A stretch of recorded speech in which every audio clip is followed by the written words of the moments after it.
सर्व सापडले होते।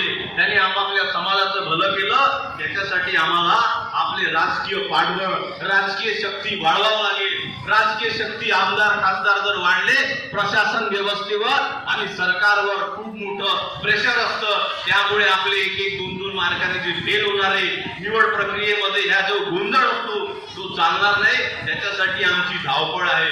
आज लोक सांगतात माझी मुलगी बजायची डॉक्टर होणार होते, माझा मुलगा कलेक्टर होणार होता, दोन दोन मार्कांनी कसा का फेल झाला। अहो SC ST वाले तिथे सिलेक्शन कमिटी मध्ये बसलेले आहे, दिली लोक नाही बसलेले आहे। दिल्या लोकांना जर न्याय पाहिजे असेल तर आपले आमदार खासदार वाढवावं लागेल। आमचे जेव्हा खासदार पडलेत आम्हाला खूप दुःख झालं। आम्ही म्हटलं लोकांना, अरे वर्धा जिल्ह्यात जर तेली समाजाचा खासदार असेल तर शेतकऱ्याचे प्रश्न, शेतकऱ्याचे कर्ज, जो अकलारी बाबू असतो, बाबूगिरी करणारा, तो कधी तिथे बघतो अण्णा कोणता रे, तेलरांदे आहे का सुरकार आहे, याचा पासकर, याचा खासदार आहे। हा फरक पडतो प्रशासन व्यवस्थेमध्ये।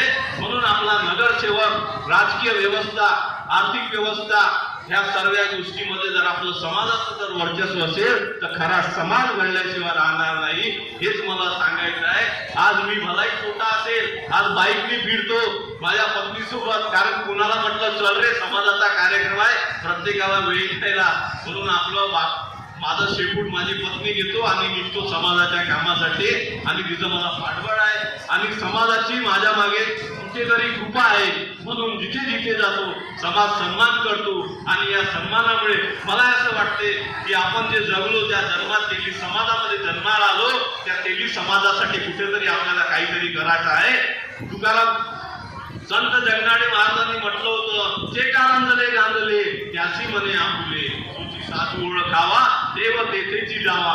माझ्या समाजामध्ये जे रंजले गांजले लोक आहे, जे एक एक दोन दोन एकरामध्ये अल्पभूधारक म्हणून जे आजही मरमरून जगून राहिले, त्यांच्यासाठी काहीतरी करायचं आहे। तुम्हाला मिळालं, त्यांना मिळालं नाही, त्यांच्यासाठी आपल्याला लढायचं आहे, त्यांच्यासाठी आपल्याला संघर्ष करायचा आहे। कुंड्यानं तसं केलं, ST नं तसं केलं, मुस्लिमानं तसं केलं, त्याच्यापेक्षा आपण आपल्या समाजासाठी काय करू हे आपल्याला विचार करायला पाहिजे। दुसऱ्यावर टीका करण्यापेक्षा आपल्या मुलाबाळाच्या भविष्यासाठी लढायला पाहिजे। इंग्रज जेव्हा या देशामध्ये आले, 400 वर्षाचं त्यांनी भविष्य दूरदृष्टी बघून त्यावेळेस त्यांनी राज्य केलं। आजही सिंधी, मारवाडी